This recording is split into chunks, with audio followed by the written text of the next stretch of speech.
Hi, Jeff here. We have a friend who asked me a couple of really great questions about up the neck chords.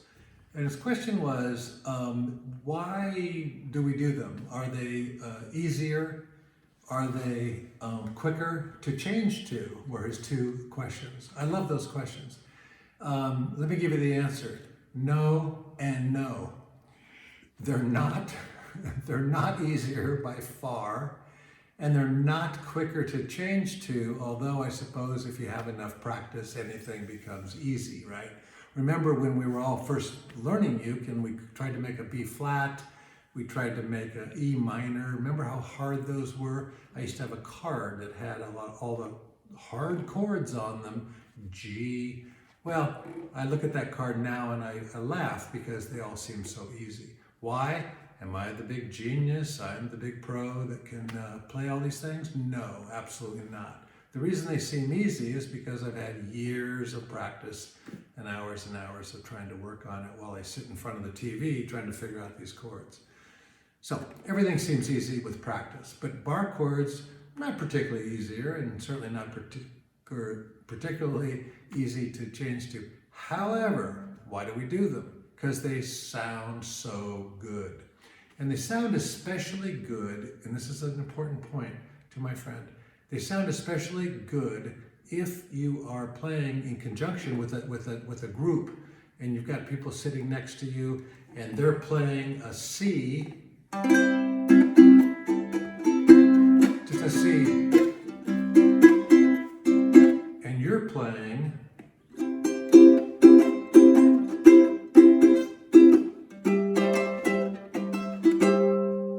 all C's. Pretty cool, right? Sounds great. And that's why we play them. So when everybody else is playing C, and you're playing really groovy, all right? That's why we do it. Okay, so that's the answer. Now, what do we do? Here's what I do. I can walk you through easily, so come on in. I can walk you through easily things like if you were to make pick any of them, the B7 shape. A lot of people play a B7 this way, kind of a stair step, right? Hopefully you can see that. We do that stair step B7 because it goes right along with the stair step E minor. Those often go together, don't they? E minor, B7, E minor, B7. Well, there's a bar chord version of B7. You simply bar the second fret, and then you press the G, C, the C string, the third string, G, C, E, A. So it's the C. So you bar the second fret, put any finger. I like to reinforce that and use my ring finger on this third or C string. So I'm barring the second fret, my ring finger is on the C, and that's a B7. Okay, no big deal, except if I move up the neck one fret, that's a C7. Rather than play our usual super easy C7, right? But if we play the B7, slide up C7, C sharp 7, next one. If we come up again, D7. So that's another way to play the D7. If we come up, D sharp 7. We come up again, E7. So we're up on 3, 5, 7. So if we're on the 7th fret, if we bar the 7th fret and come in on that C string, the number 3 string, we have an E7, like our usual E7. Okay, that's fine. I think it's a little boring. You can do that on any time you have all 4 strings down. That's called a movable chord, and you can move up and so on. I would much rather just show you, okay, you can back up a little. I would much rather just show you a couple of up the neck chords that I do rather than walk you through all the exercises, because I think it's easier and I think it's more fun, okay? So here's what I do. I don't do all those. They seem too hard to me, and I just don't like doing them. But here's what I do like doing them, and here's the point of this video.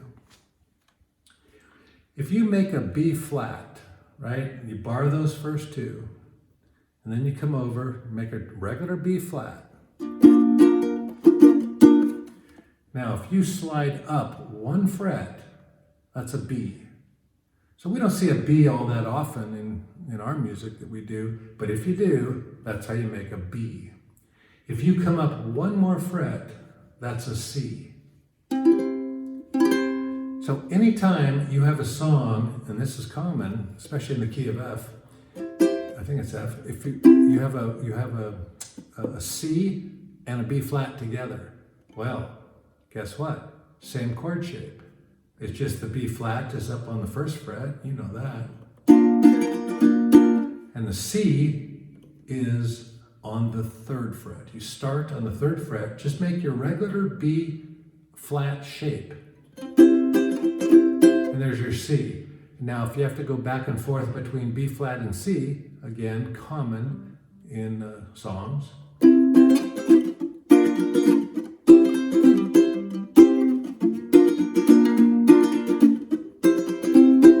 Okay, B flat, slide up to the third fret, you have a C.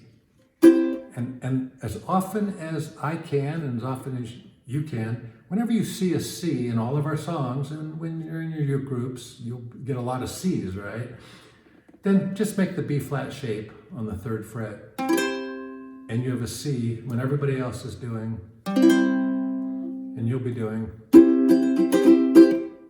It sounds fuller, it sounds richer, okay? So try that. Try making a C using the B flat shape on the third fret. Let me show you another C that's really fun to do. You know how to make a G, right? G. Nothing fancy, just your regular G. If you slide that G up to the 7th fret, what do I have here? I got 3, 5, 7, because I'm looking at the dots. And if I make a G on the 7th fret, a G shape, isn't that pretty? Everybody else is doing this. But you are doing this. All right? But an octave apart. So,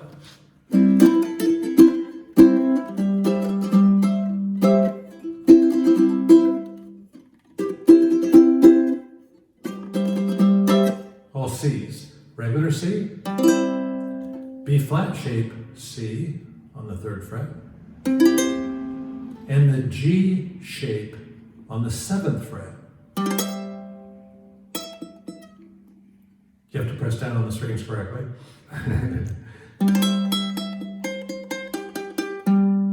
Pretty cool, huh? Okay, so that tries making C's that way. The B flat shape on 3, the G shape on 7. Okay, while we're talking about the B flat shape, let me show you another fun chord that I do. D. D as in dog. So that same B flat shape on the 5th fret. Remember on 3, it was a C. On the 4th fret, it's a C sharp. But on the 5th fret, it's a D. So whenever I see a D, I just do the B flat shape on the 5th fret. So there's another one. Everybody else, of course, will be doing the 1, 2, 3 that we all do. But you'll be doing on the 5th fret the B flat shape. Okay? What else do I use? Now, the B flat shape, here we are on 5, on the 5th fret. We could say, oh, D, what's the next one? You have D on 5, using the B flat shape. On the 5th fret, we have a D, as I just said. If we come up 1, that's a D sharp. And if we come up one more, that's an E, right? The dreaded E. Well, we're up on 7. And if you make a B flat shape on 7th fret, you have an E. Okay. A little high in pitch, huh? But that's an E. All right, so that's it. We can keep going to F and G and so on, but it gets kind of high. There's a better F and a G I want to show you. So quick recap. When I do a C, I do a B flat shape on the 3rd fret, or I do regular, or I do a G shape on the 7th fret. Okay, that's how I do a C. When I see a song that has a D in it, I do a B flat shape on 5. Just for something different, okay? All right, let me show you more. Another really good D, and this is an important D because this D, once you get this down, this will lead you to the F and the G. And this sounds really good. You bar the 2nd fret, okay? Bar it. Now, if you were to do nothing else, that's a B minor 7, I believe. I think that's a B minor 7, really pretty chord. Just bar the 2nd fret. If you take your pinky, you're barring the 2nd fret, skip the 3rd, skip the 4th, and put your pinky on the 5th fret. That's a D, okay? Now what's cool about this D, remember, bar the 2nd fret, get that pinky on the A string of the 5th fret. A string of the 5th fret, that's a D. And if you have a D7, then you can just come up and do your regular D7, your barred D7. I know that a lot of people like to make a D7 using the Hawaiian D7, and that's cool too. But the barred D7, you bar the 2nd fret, and then on the A string, 3rd fret, you know that one. But if you put the pinky on 5 on the A string, D, D7, D, D7, D, D7. Okay? Now here's what's cool about it. If we take the D shape, barring the 2nd fret, putting your pinky on the A string of the 5th fret, the A string, we can slide up to the 5th fret, keep the same shape. Now you're barring the 5th fret, and you got your pinky on 3, 5, 7, on the 8th fret, A string. Same shape, starting on the 5th fret. That's an F. If you slide up to the 7th fret, bar the 7th fret, that's a G. We can go over the whole thing, but these are the ones that I do most commonly. I make a C by doing the B flat shape on the 3rd fret, starting on the 3rd fret. I make the G shape on 7. There's my C. I make a B flat shape on the 5th fret. That's a D. I bar the 2nd fret all the way, put my pinky on the A string of the 5th fret. That's a D. If I slide up to 5, 5th fret, that's an F. And if I slide up to the 7th fret, that's a G. Oops. I love that. I love playing in a group and everybody's doing their F like this. And I bar the 5th fret, get my pinky on that A string of the 8th fret, and my F is theirs, mine. When they make a G, regular G, I'm barring the 7th fret, get my pinky, skip 2, get that pinky on the A string.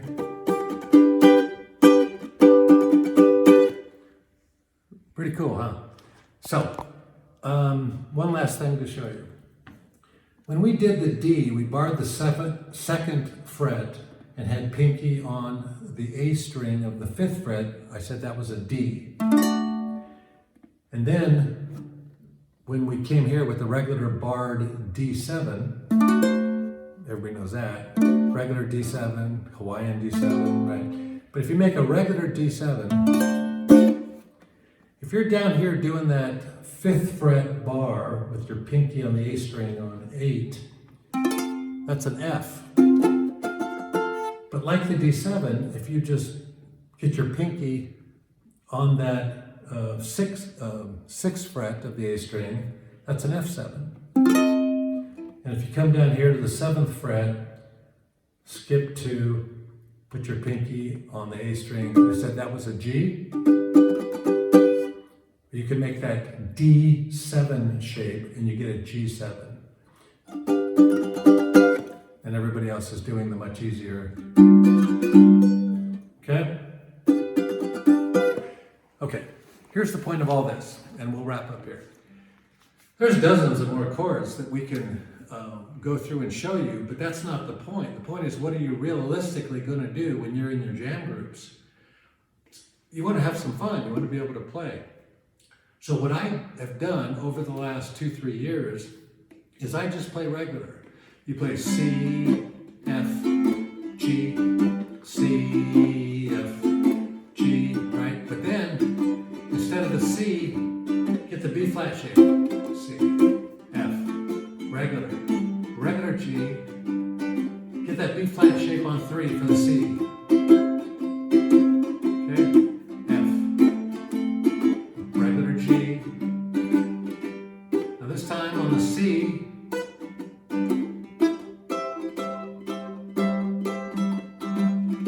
That's that G shape, regular G shape. On 7, there's your C. And then just do your regular F, G, C, F, G. And the next time you do go to a uke group, you say, on my Fs, I'm just going to work on F, as in Frank. Instead of doing regular F, I'm going to bar the 5th fret, skip 2, and get my pinky on that number 3, 5, 7, 8. And I'm going to do an F this way. So I'm going to go C, F, regular G, regular C, F, bar, regular G. And then next time you go, do a regular C, and if a song has a C in it, do a regular F. But when it comes to a G, bar the 7th fret, skip 2, and get your pinky on that A string. Whoa. C, regular, F, regular.